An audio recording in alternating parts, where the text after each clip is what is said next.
Hello everyone and welcome to today's webinar. I'm Melissa and I'm going to talk about how FootfallCam works. This is the FootfallCam, the M5 model. It is a standalone unit with a built-in Wi-Fi sensor, and it's incorporating a third generation people counting technology. A third generation people counting, it has a combination of video counting and Wi-Fi counting. Now, more and more people have Wi-Fi enabled devices, the smartphones. Therefore, the third generation counters are able to use Wi-Fi counting to measure more metrics than just the going ins and going outs of the store. It can give 5 metrics in one counter.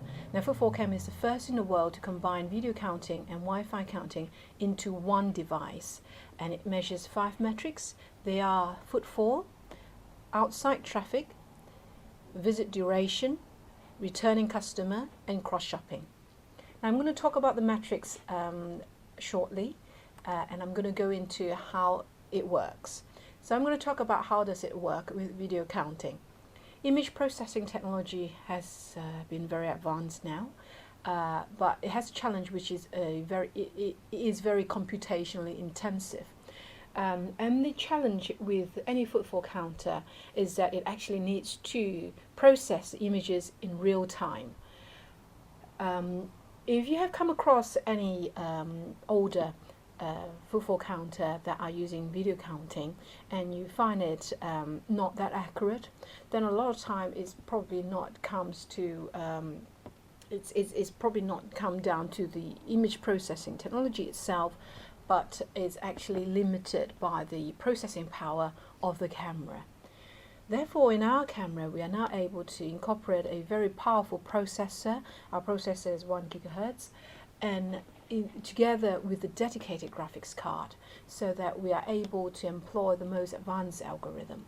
Now, the latest algorithm is one that is called multi-layer background subtraction based on color and texture, where it actually analyzes both color and texture patterns to identify a person.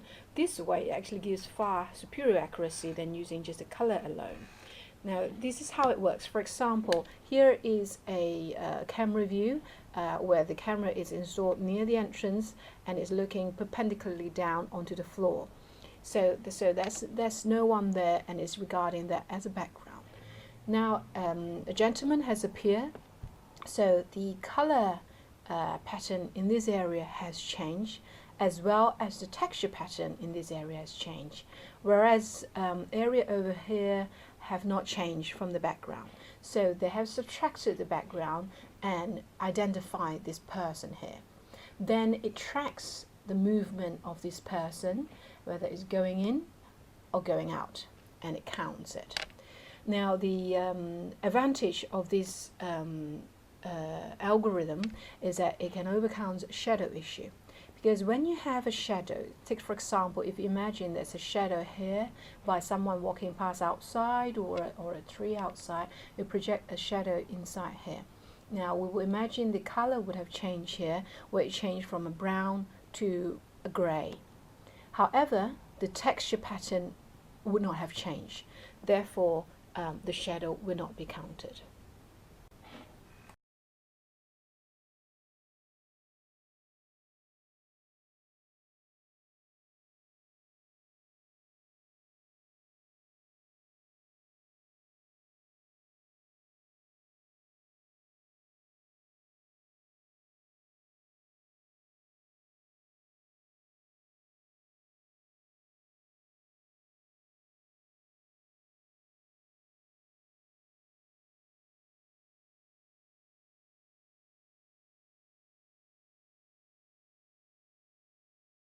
And we now move on to how Wi-Fi counting works. Now, smartphones, it constantly send out signals to search for a nearby Wi-Fi networks, so in order to connect your phone up to a Wi-Fi network. Now, Footfall Counter is itself a Wi-Fi hotspot. It is able to detect the Wi-Fi signals emitted by the smartphones, and it collects 2 information. One is the MAC address of the phone, which is a unique identifier associated with each device. So each device has its own MAC address. And then it also measures the signal strength, so that this gives us a rough location of where the customer is. So whether it's very close to the footfall counter, which is that meaning he's passing by at the entrance, or is a bit further away, which means they are outside. So with these two technologies, we're able to measure 5 metrics. The first one, being the most important, is the footfall. This is the number of visitors coming into your stores. And we use video counting, and we can reach a very high accuracy at more than 95%. Now, a lot of retailers nowadays have got very advanced EPOS system that gives them an idea of how much sales they have made, what are the transaction size and basket size and all that. So footfall has become more and more important. So because it then gives you the number of people that have actually come in, so that you know your opportunity, how many missed sales that you could have made. And combining with EPOS data, it gives you a sales conversion rate, which a lot of retailers use it as a key KPI to compare the store performance. It can also aid with staff planning.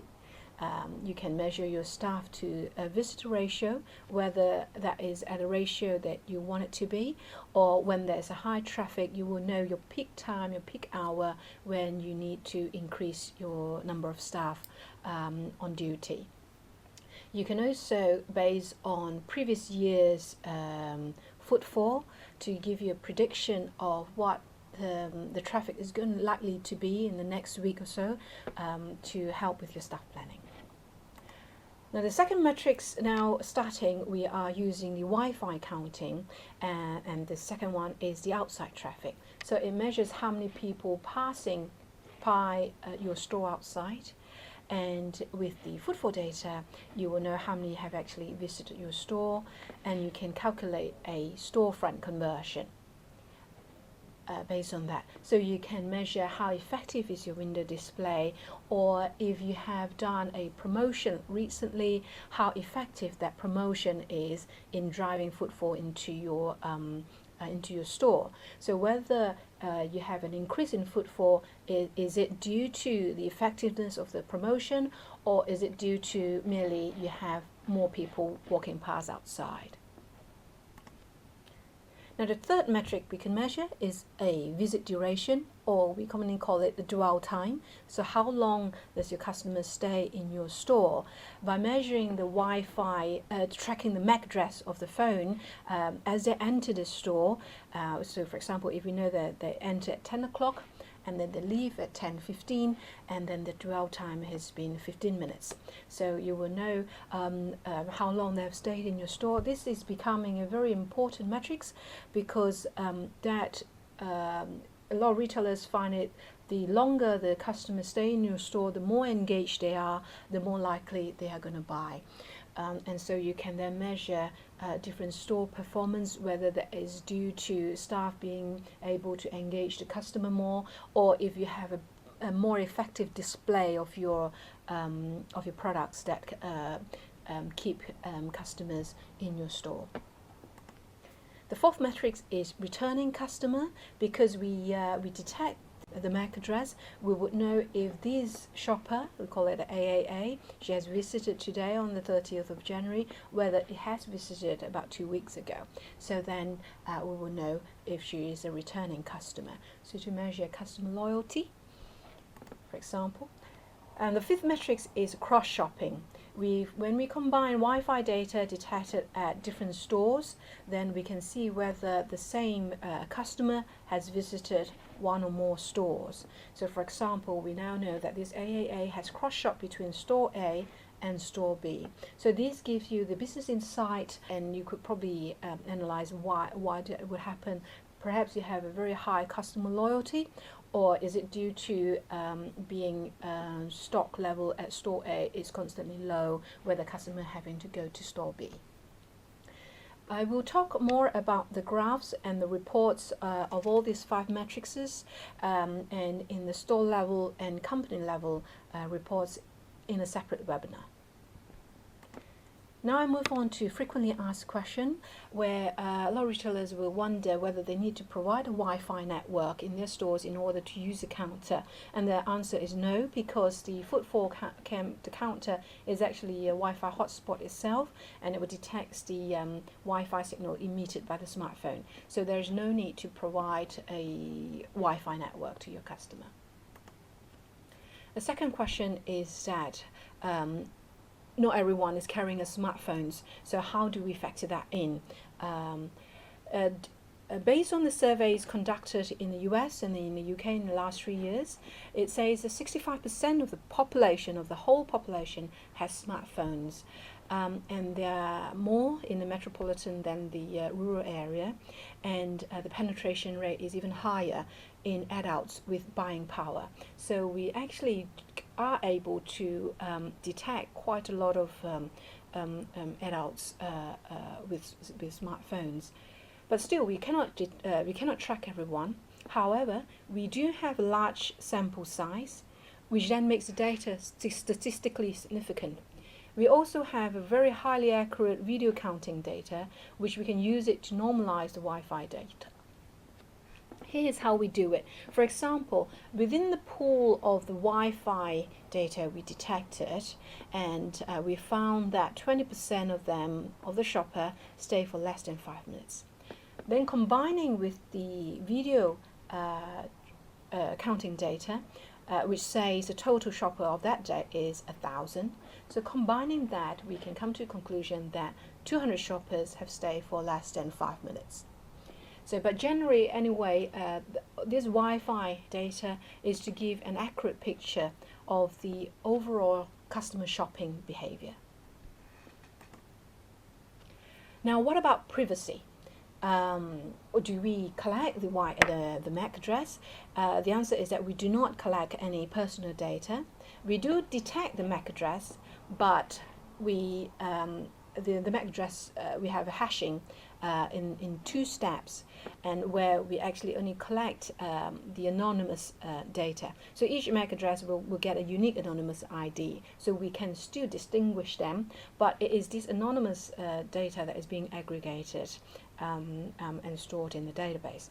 Therefore, neither the retailer nor FootfallCam knows the customer's identity or have any personal information. So now is the question and answer time. So if you have any questions, please feel free to ask them now.